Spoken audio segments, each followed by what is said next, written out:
What's up, everybody? Welcome back to another video from the 10-7 MMA channel. If you're wondering why I got a pillow behind my head and why I'm lying in bed, really, there's no great answer. I'm just beyond exhausted. But I had to make a video today, and I've been wanting to make this video for one day.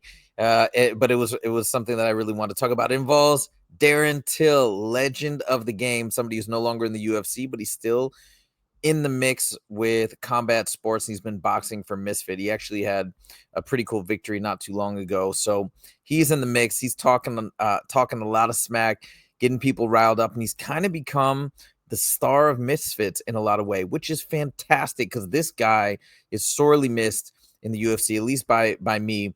Not only is he a great striker and a great fighter, I know a lot of people like to clown on him and make fun of him, but he's actually a great striker, a great fighter.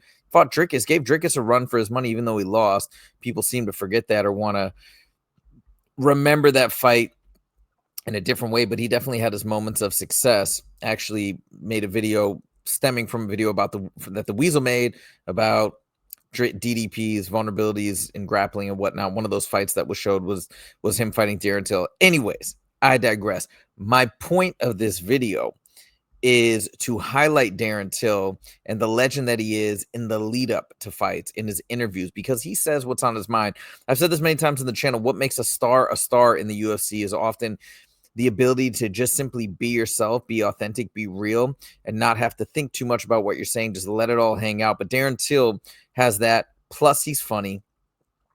Plus he's got some controversial takes that he's never shy about sharing, and that's what just makes him all around awesome. Now, before we get into the mix where he really goes after all promoters, and that's kind of what this is about, just a giant beef with all promoters, Darren just goes on the offensive. I feel like that's not maybe the wisest thing to do, to attack promoters when you're going to be working with promoters so much. And he even says something about Dana White, and I know he has plans to go back to the UFC, but that's the beauty of Darren Till. He'll just say it because it's like, this is what I believe, this is what I feel. Why wouldn't I say it? Otherwise, I imagine in his mind he's thinking, well, if I'm already thinking it, I may as well say it. Otherwise, I'm not just being me. I'm not being authentic. And that's why we love him, and that's why he's the man. But I'm going to start with this clip before I go to Darren Till's clip of him just ripping every promoter to shreds, pretty much. I'm going to start with this clip because I want to first remind you guys how awesome Darren Till is at a presser. And moreover, I want to contrast this press conference with the most recent UFC press conference for 318, which was so lackluster. The reporters didn't pick up on the one and only beef that existed between Zellhuber and Michael Johnson, which would have been super fun to dive into a bit more deeply. Instead, it was questions about New Orleans and random things that are just, I don't understand why that is happening right now when there is some beef to unearth, and there could be some controversy that could make the presser so much more interesting. They didn't, and it's kind of been what's been happening, I feel like, a lot as of late at these press conferences. But the Misfits presser was lit, primarily because of Darren Till. But look at this back and forth clip between Darren Till and Luke Rockhold. We're going to watch a little bit of it. And I encourage you guys to check out this fight. I think it's going to be cool. I'm excited to see two former UFC legends. I consider Darren Till a legend, Luke Rockhold a former champ, going at it in a different sport in boxing. That's very interesting to me. So check this back and forth out. This is what makes pressers great. Hey, You haven't. shut your fucking ass up and wait your turn, mate. Hey, Petty, little bum Petty. hey, Darren stepped away. He ran away from the game, and he got fat. And now you've come to my game. This is my show. Me and Kes, you fought a couple small. You come to get paid. You fought a couple bums. I know. You fought a couple bums, and you got a little confidence. But I'm gonna bring you back down to earth, mate. No, you need to come back down to the earth. The biggest ego in the room. Like, what are you on about, mate? We've just had this out upstairs. Hey. You can't chat to me because Petty's a bum and you backed out like to fuck with him. How are you even chatting to me right now? And you're talking fat, this, that. You're just a vain, you just are about the muscles, mate. Luke, you know that. You're too prideful. I can fight. I've just psychologically destroyed you up there. Every time. And you're already doubting yourself with me. You're already doubting. I know you are. You are. You're studying every fucking move I make. Well, obviously, we're fucking fighting. Everything I do. You should be studying everything. You've been asking every little question. Are you messing? I know who you are. I can see who you are. You don't. We weren't even in the UFC at the same time. Are you all right, mate? You got pushed to the limit. Your Karen Stewart pushed you to the limit. Mate, have you seen Darren Stewart, the boulder head? You fucking go and ask him how he keeps it up with that with your chin, mate. Seen him. Your chinny. Three things that are Okay, I got this. It's gonna go. But I mean, like, you can see, if you guys have been watching the UFC press conferences lately, this is 10 times better than anything the UFC has had. And I mean, part of it obviously comes down to the fighters up there and whatnot and their general personalities and nature. But Darren Till is 1 in a million. He's just so awesome. But at least they're just letting him go. They're not being like, okay, guys, quiet down. We need to get to more questions, some more. Nah, just let him rip. Let him roll with this. By the way, I wish they would go back to that zoomed out shot. I don't know if you guys noticed, but you could see Tony Ferguson just cracking up. That was so good. I almost wish they would do that more as these two guys are going back and forth. Just show some of the other fighters cracking up and just getting entertained from the ridiculous back and forth. All right, that's the first clip that I wanted to show you. Again, just to give you guys a little taste, a little reminder of what Darren Till brings to the game. But now we go to Fred Talks Fighting interview with Darren Till, where he goes off on pretty much all promoters. As I mentioned, once again, this might seem like a little bit of risky business, given the sport, the business that he's in. But that's Darren Till, and that's why we love him. Check this out. Would you have to go to an MVP show to fight Jake Paul? Yeah, MVP have reached out. They want me, so that's like the fight could be likely now. Yeah. Would you have that fight to Misfits to sort of crush promotion, considering you'd be signed to Misfits as well?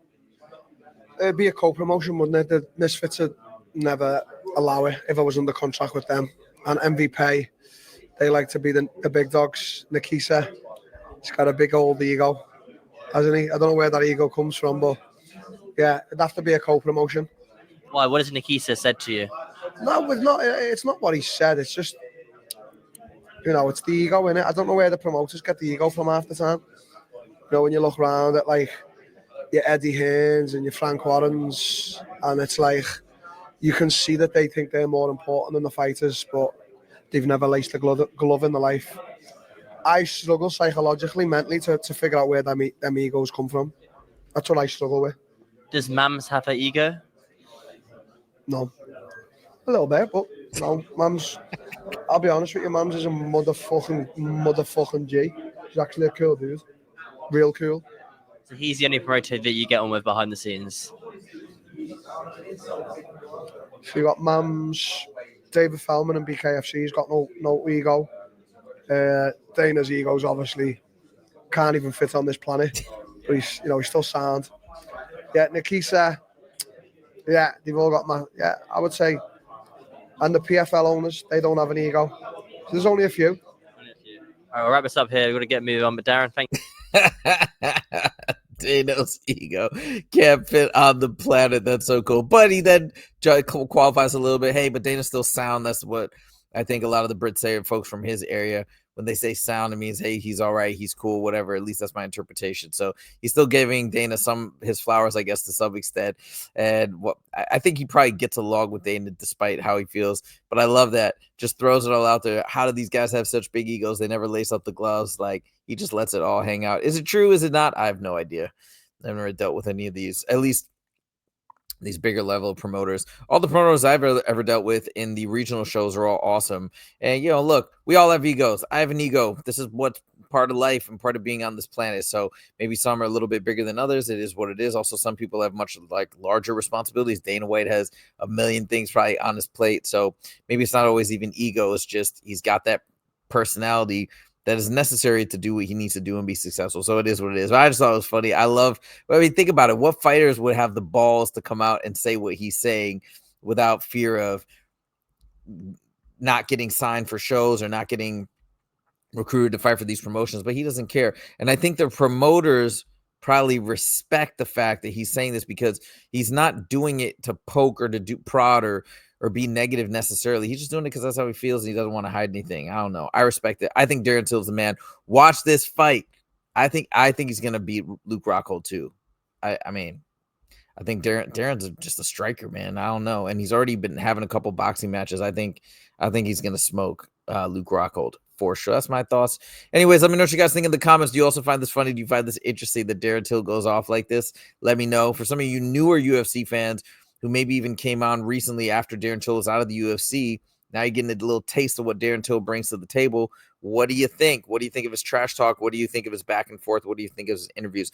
Let me know your thoughts in the comments. Thank you guys so much for joining, and we'll see you in the next video. Take it easy.